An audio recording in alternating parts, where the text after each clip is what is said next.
আজ তোমাদের দীপদান সম্পর্কে কিছু আমি বলছি।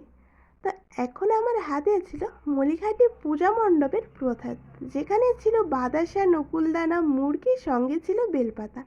খাওয়ার পর সন্ধেবেলায় আরও প্রদীপ দেখাবো, তার জন্য প্রদীপটা সাজিনি। আগের দিনও দেওয়া হয়েছিল, তাই প্রদীপটা এইভাবে পুড়ে গেছে, আর মাটির প্রদীপ তো তাই জন্য।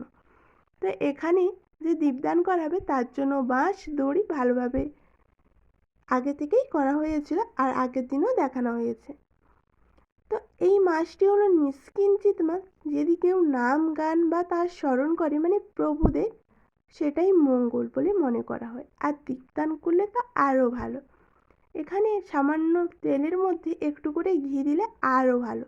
তো তারপর মা এখানে সাজিয়ে দেবদেবীদের প্রণাম করে ৩৩ কোটি এখানে তুলে দিচ্ছিল আকাশকে দেখানোর জন্য।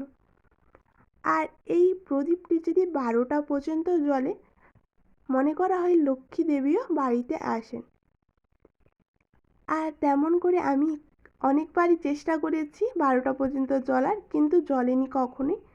ওই 9টা পর্যন্ত জ্বলেছে, তারপর হাওয়ায় নিভিয়ে গিয়েছে, নাহলে ঝড় হয়েছে, নাহলে বৃষ্টি পড়েছে। তো তোমরা চেষ্টা করবে যাতে 12টা পর্যন্ত জ্বলার প্রদীপটি, কারণ লক্ষ্মী দেবী বাড়িতে আসেন। দেখে যান তোমাদের বাড়িতে কী অবস্থা।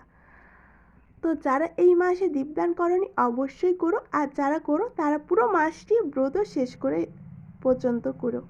তো ভিডিওটা তোমাদের কেমন লাগলো অবশ্যই জানিও। আর রাতের খাবারটা খেয়ে নিচ্ছিলাম মুড়ি, কারণ এই মাসে খেতে নেই ভাত, তাই জন্য।